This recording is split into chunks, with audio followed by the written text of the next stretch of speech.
congratulations. Is everybody okay? Made it through the rain? You sure did. Went through the mountain today. Did you? So are we gonna have basketball this week? The Ivy League canceled their tournament. Oh, yeah, man, that's above my pay grade. We got practice at we got practice at 10. I only went to 4 years of school, so they don't ask guys like me about stuff like that. Is there a level of concern though with this kind of situation escalating? I know it's out of your control. Yeah, but I don't have much to say. Just get ready to play. That's all I can tell you, buddy. I mean, just a ball coach. I read all the same stuff you guys do. Although my daughter's upset because something got canceled at her school, and they're still going to make, instead of her field trip, she's still got to go to school that day at Campbell Hall. So she wants to file a complaint. So I think she's going to be a lawyer. I told her. Should have heard it was like a 20-minute dissertation she gave me on why they should be off on that day. Yeah, I mean, I don't know, Ben. Yeah. Just gotta get ready to play basketball. That's all I can do. But I'm like, I'm just like you. I don't know anything more or less than you know. How do you prepare going into a tournament when you don't know who you'll face in the first game? Oh, we do. We know we'll face Cal or Stanford. So that becomes easier or more complicated depending on the style of play. Like if you were, for instance, whoever might play Washington, because if you play one team that might play man, the other team might play zone, or drastic styles of defense or stuff that you have to prepare for, or drastic offensive differences, presses, whatever. So that makes it more complicated or not, depending on the two styles. So you have to do a little bit of preparation for both teams. Would you say stylistically they're not that far off? Right. I mean, Cal's, offensively, Cal's more of a power team. Stanford's obviously a spread, more of a shooting spread offense. They're a little, because of their ability to spread you out and make threes at multiple spots. Cal's more of a power team. They're both play man-to-man defense, though. You said after the USC game that you wanted to fix some things on offense. Where does that start? Shot making. Okay. So then you go home and watch the film and you miss 13 unguarded shots. And it just happens. Those kind of games, last night, I think I fell asleep early, but I saw the score this morning, St. Mary's and BYU. Anybody think that game was going to go 51-50? And you get in a bloodbath of a game where the officials are letting both teams play, which I'm fine with. In a game like that, it just happens. It does. But that being said, there's areas where we still got to improve on offense. But what happens when you don't make early in the game, when you're missing open shots, the court shrinks on you. The other teams, if they're not going to make open shots, we're definitely not going to let them score in the paint. So the court tends to shrink on you as the game goes on, and that's what happened in that game for us. Are you preparing the team differently this week? Obviously, you potentially have 3 games in a row rather than having a break in between 2 games. Well, I think what you got at this time of year, you have got to keep guys fresh. You can't beat your team up. You got to make sure you understand that if you win Thursday, you got another one Friday. If you win, you got another one Saturday. So, but late in the year, for us, it's been we de-escalate practice in January. Then once you get to March, we cut it down even further. Less contact, shorten the length of practice, and shorten the physical contact in practice. I think we do. I think you almost have to. Does it seem like a pretty wide open tournament? I mean, Washington finishing last, and they're coming in as one of the hottest teams. It's crazy, isn't it? Yeah. It's unbelievable. Well, you got, right now you got 7 teams on the NCAA Tournament board out of 12. You got Oregon State as a senior-laden team, and then you have your last place team with 2 lottery picks. So that would say right off the bat, there's 9 teams that could easily win it. So yeah, I mean, I don't. It's probably, excuse me, back to my days in the Big East, where you could go and say that there's, 9 teams could easily win a tournament. Not that the other 3 couldn't as well, but that was reality back in my Big East days.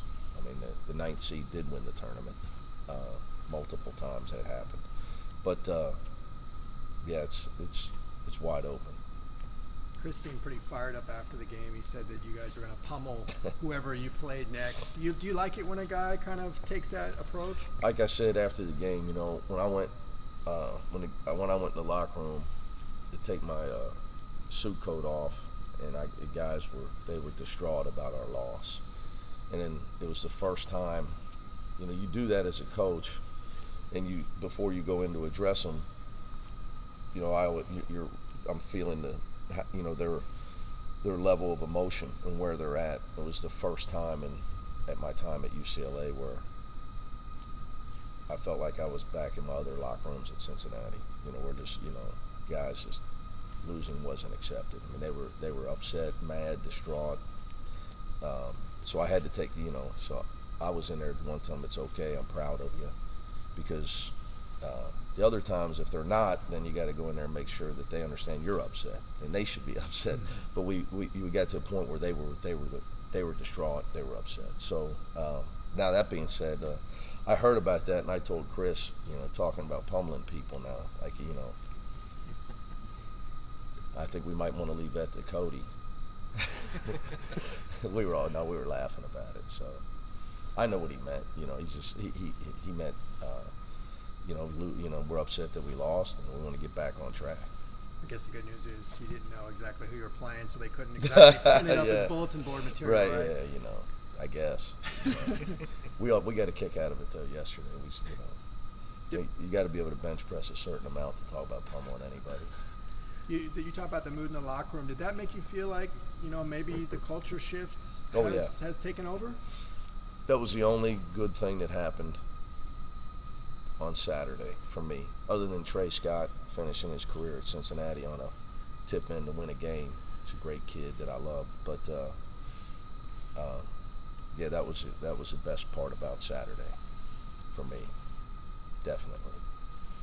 And that's a big shift. As a coach, you're looking for things that, wins and losses are easy for you guys. That's all you can see. You're not behind the scenes. That was a big shift for us.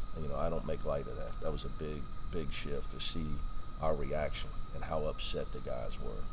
To be able to, you're going on the road against another team on our second senior day sellout, expecting to win.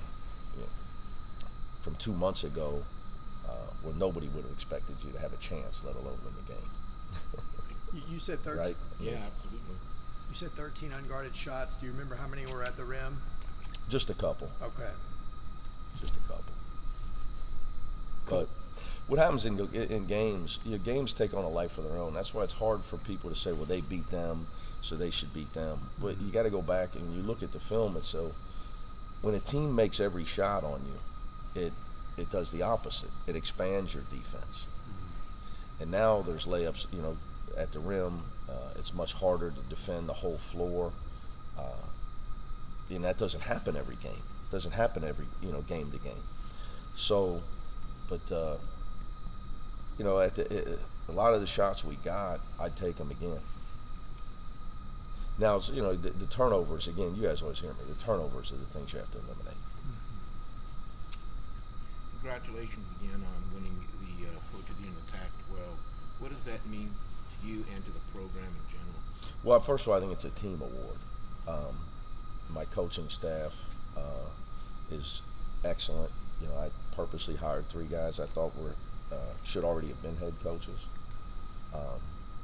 They were extremely instrumental in some of the things we had to do to get our ship turned around and right our ship. And so we're not a one-man band. But the players' effort makes coaches look good. Our game is played by players.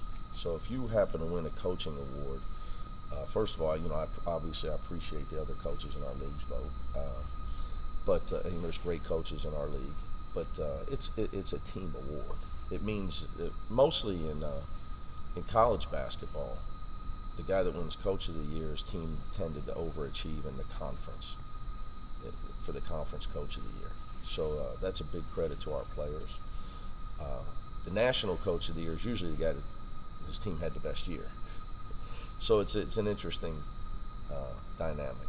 You know, usually if you win the league, like Dana Altman, you're never going to win Coach of the Year. I've been in that situation at Cincinnati, so it's interesting. But you can win Coach of the Year, But if you win the national championship, you probably win National Coach of the Year. So, but in the conference, it's usually for the team that tends to overachieve, so to speak. But I view it as a team award. So a lot of credit to all the credit goes to the players, but also my staff. And Chris Smith getting most improved, that's a pretty darn good award as well. Shows that you're making growth as a player. Well, we had to have some guys improve this year, obviously, with the guys that left and of an extremely young team. Chris's development it has been huge for us. His progress as a scorer has been great. Just his effort on how to practice, how to focus, his maturity level has all been. If it doesn't happen, we're not in a situation where you're never going to finish 1, 2, 3 in the league if you don't have a guy step up and be consistent the way he has been. So very happy for him. Great kid, really, really good person. Great parents. You guys know, you interview him all the time. Question that thing right here on his hair. He says I'm jealous, but guess he's just trying to flaunt his extra hair. All right, guys. Thank you.